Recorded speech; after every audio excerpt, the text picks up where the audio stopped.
She screamed, "I don't need you. I've always had better options." I said, "Then you won't need my help either."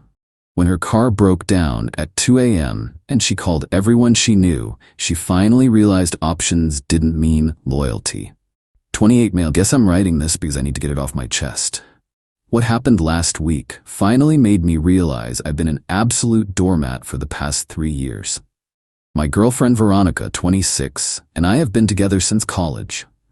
We met in our junior year when she was having car trouble in the campus parking lot.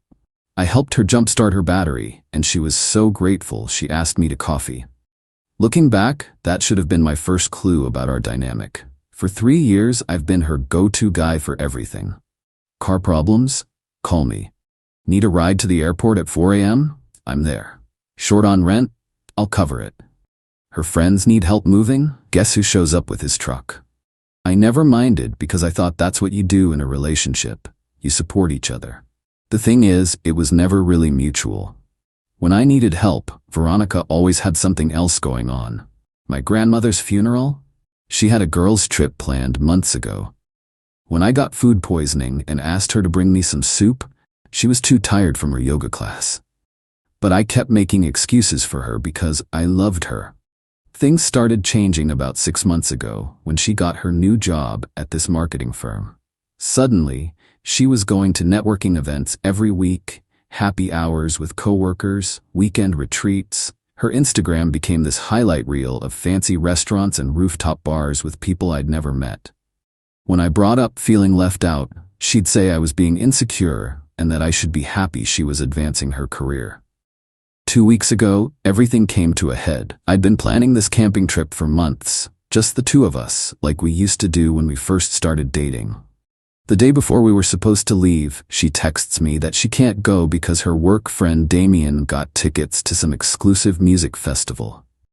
When I reminded her we'd had this planned forever, she said I was being controlling. That night, I did something I'm not proud of. I looked at her Instagram stories. There she was at this festival, hanging all over Damien and his friends. In one video, I could hear her laughing and saying, "Thank God I didn't go on that boring camping trip."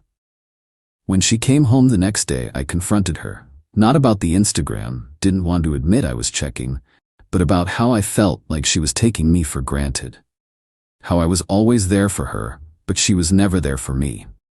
That's when she exploded. "You know what, Tyler?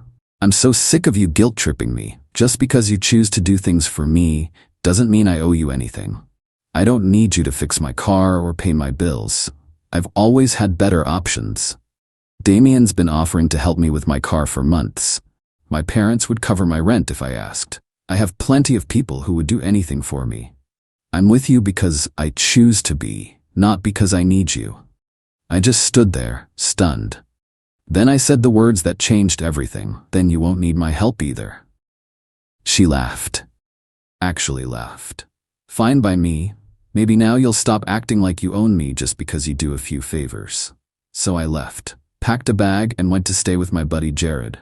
Blocked her on everything except regular texts in case of actual emergency. Changed my Netflix password, removed her card from my Amazon Prime, took her off my Spotify family plan. All the stuff she'd been using for years without contributing. The text started almost immediately. "Why isn't Netflix working? Did you change the Spotify password? This is so petty, Tyler." I didn't respond. She wanted to prove she didn't need me? Cool. Prove it. Update 1. Holy hell, you guys were right. The entitlement runs deeper than I thought. So after I posted, I stayed strong with the no contact thing. The texts kept coming though. First it was about the streaming services, then it escalated. "Tyler, this isn't funny anymore. I need the HBO login for my viewing party tonight." "Are you seriously this childish? Damien says you're being emotionally abusive by cutting me off like this." Yeah, Damien, the expert on relationships. The same dude who's been through 3 girlfriends this year. Then Thursday happened. I get a call from an unknown number at my lunch break. It's the pizza place near our apartment asking why my card was declined for Veronica's order. Turns out she'd been using my card info that she had memorized to order food delivery. I told them I didn't authorize the charge and to cancel the order. 20 minutes later, my phone blows up. Not texts, actual calls. I don't answer, but she leaves voicemails. She's screaming about how I humiliated her in front of her coworkers by canceling her lunch order, how everyone was counting on her to provide lunch for their meeting, how I'm sabotaging her career. That night, Jared and I are gaming when he shows me Veronica's Instagram story. She's at another fancy bar with her work crew, caption reading, "Surround yourself with people who add value to your life, shash, leveling up, know your worth." But here's where it gets good. Friday afternoon, I get a text from her. "Can you please send me $200? I'll pay you back Monday, emergency." I didn't respond. "Tyler, please. I'm serious. I know you're reading these. This is important." Then she tried calling. I didn't pick up. She called Jared. He didn't pick up either. Saturday morning, 2:47 a.m., my phone rings. Unknown number again. This time I answer because what if it's actually an emergency? "Tyler?" Her voice is shaky. "I need you to come get me. My car broke down." "Where are you?" "On Highway 83 near exit 42. Please. I'm scared." Now that's a sketchy area at night, but I remembered her words. She's always had better options. "Call Damien," I said, "or any of those people who would do anything for you." I did. He's not answering. No one's answering. "Please, Tyler, I'm sorry about what I said, but..." "Then call your parents, or AAA, or an Uber." I can't. My credit card got declined and I don't have AAA and my parents. "Please, Tyler. There's no one else." There's no one else, because it's 3 a.m., Veronica. Those options you were talking about, they're only available when it's convenient for them. When you're fun, when you're at a festival or a bar, not when you actually need help. That's not, "Please, I'm scared. There's a guy who keeps driving by slowly." For a second I almost caved. Then I remembered 3 years of being taken for granted. Call 911 if you're in danger. Call a tow truck. Hell, call a taxi and pay cash. But I'm not your option anymore, remember? "Tyler, please, I'll pay for gas. You'll pay? With what credit card? The one that got declined? Or were you planning to promise to pay me back Monday like the $200 you needed?" Silence.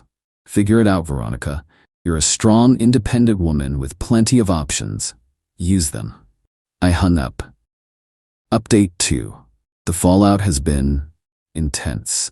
So after I hung up on Veronica at 2 a.m., I did text her the number for a reliable 24-hour tow service. I'm not a complete asshole. I didn't want her to actually get hurt. Just wanted her to figure her own shit out for once. According to the mutual friends who've been hitting me up, here's what happened.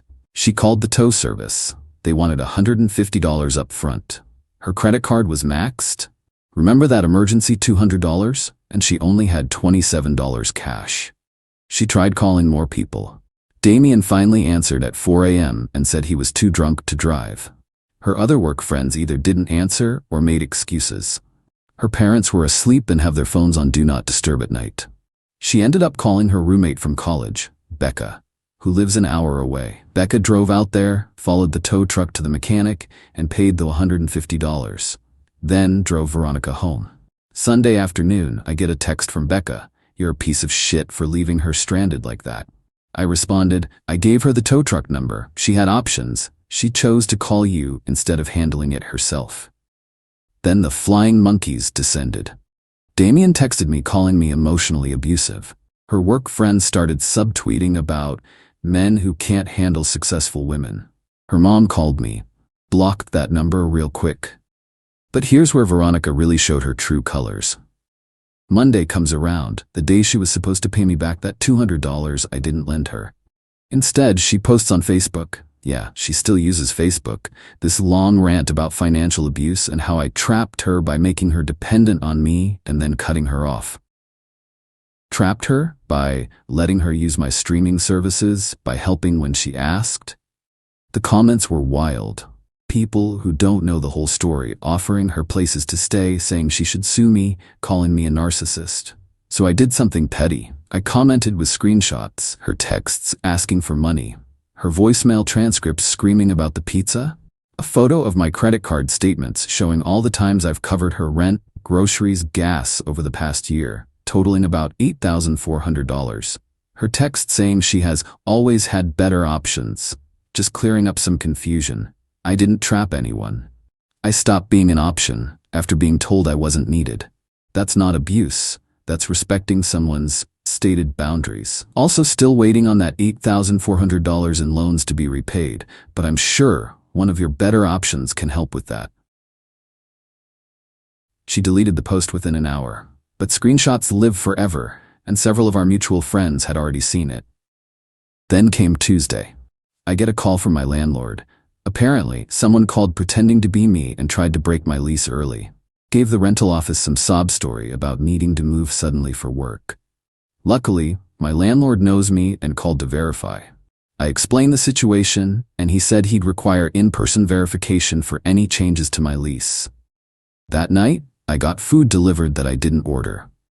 Then another order. Then another.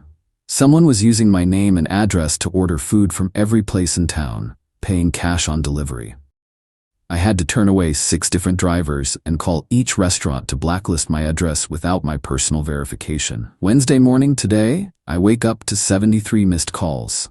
Not from Veronica, from random numbers. Turns out someone posted my number on Craigslist advertising a free purebred puppy, first come first serve, call anytime. This isn't heartbreak anymore, this is war. Final update. I know everyone's been waiting for this update. Shit got nuclear before it got better. After the Craigslist stunt, I was done playing defense. I called my lawyer buddy Drew. Yes, I have a lawyer buddy, went to high school together, and I helped him move 4 times during law school. See, Veronica? That's what real loyalty looks like. Drew said the fake lease-breaking attempt was attempted fraud. The food delivery harassment could be considered stalking. The Craigslist thing was definitely harassment. He helped me file a police report and sent Veronica a cease and desist letter. But before that letter arrived, Veronica made her biggest mistake. See, during our relationship, I'd helped her with her resume and LinkedIn profile. Being in IT, I'd also set up her professional email and portfolio website. I paid for the hosting and domain registration. Everything was in my name. She just had the login credentials. Thursday night, she sent out a mass email to her entire professional network from that email address. The email was supposedly from me, confessing that I was a controlling, abusive partner who was trying to sabotage her career out of jealousy. It went to her boss, her coworkers, her clients, everyone. One problem: I get copies of all emails from that domain. I saw it in real time. I immediately logged in and sent a follow-up from the same address. The previous email was sent without authorization. This email account belongs to my name and has been compromised. Any misuse will be reported to the authorities. Please disregard the previous message. Then I changed all the passwords and locked her out. Her boss called me the next morning. He was not happy. Apparently, using company contacts for personal drama was a fireable offense. Plus, impersonating someone else to send defamatory emails? Yeah, that's actually illegal. By noon, Veronica was in full panic mode. The cease and desist had arrived. Her boss had suspended her pending investigation. And remember that car that broke down? The mechanic called. It needed $2,400 in repairs. Her parents, who she'd finally told about our breakup, were furious that she'd hidden it and lied about why she needed money. She showed up at Jared's apartment that evening, not to apologize, to scream at me for ruining her life. Jared filmed the whole thing on his phone, with my permission. You destroyed everything. My job, my reputation, everything. I didn't send that email, Veronica. You did. From your email system, that you illegally accessed to impersonate me, after I explicitly revoked your permission to use it. I wouldn't have had to if you hadn't been so petty. Petty? You committed fraud, multiple times. You harassed me. You tried to break my lease, all because I stopped letting you use my Netflix password and wouldn't pick you up at 3 a.m. You left me stranded. With a phone, a tow truck number, and all those better options you bragged about. How'd those work out? She actually tried to slap me. Jared caught it on video. I stepped back and said, "We're done here. Please leave before I call the police." She screamed more threats, including a very specific one about making sure I never work in this town again. All on video. Drew sent that video along with all the evidence to her company's HR department and the police. By Monday, she was officially terminated for misuse of company resources and threatening behavior. The police issued a restraining order based on the harassment and threats. But here's the real kicker. Remember Damien? Her better option? Turns out he's been dating someone else this entire time. His girlfriend found out about all the late-night festival trips and cozy work drinks with Veronica. She was not pleased. Damien threw Veronica under the bus so fast, claiming she was obsessed with him and he was just being friendly. Last I heard, Veronica moved back in with her parents 2 hours away. Her car's still at the mechanic because she can't afford to fix it. Her professional reputation in our city is torched. All those options she had, ghost town. Meanwhile, I'm doing great. Got a promotion at work. Turns out my boss really appreciated how professionally I handled the email incident. Started dating this girl from my rock climbing gym. She actually shows up when we make plans and doesn't treat me like an ATM. Crazy concept, right? Oh, and those streaming services Veronica was so mad about losing? My new girlfriend suggested we split the cost 50-50 without me even asking, because that's what actual partners do. To everyone who said I dodged a bullet, nah, I dodged a whole ass missile. Looking back, I can't believe I put up with that shit for 3 years. But you live and learn. And Veronica, if you're reading this, hi Becca, I know you'll show her. Remember, you were right about one thing. You always had options. They just weren't better. They weren't even good. They were just convenient for them, not for you. The only person who was actually there for you at 3 a.m. on a sketchy highway? The roommate you hadn't talked to in months. But hey, at least you learned the difference between options and loyalty, even if it cost you everything else.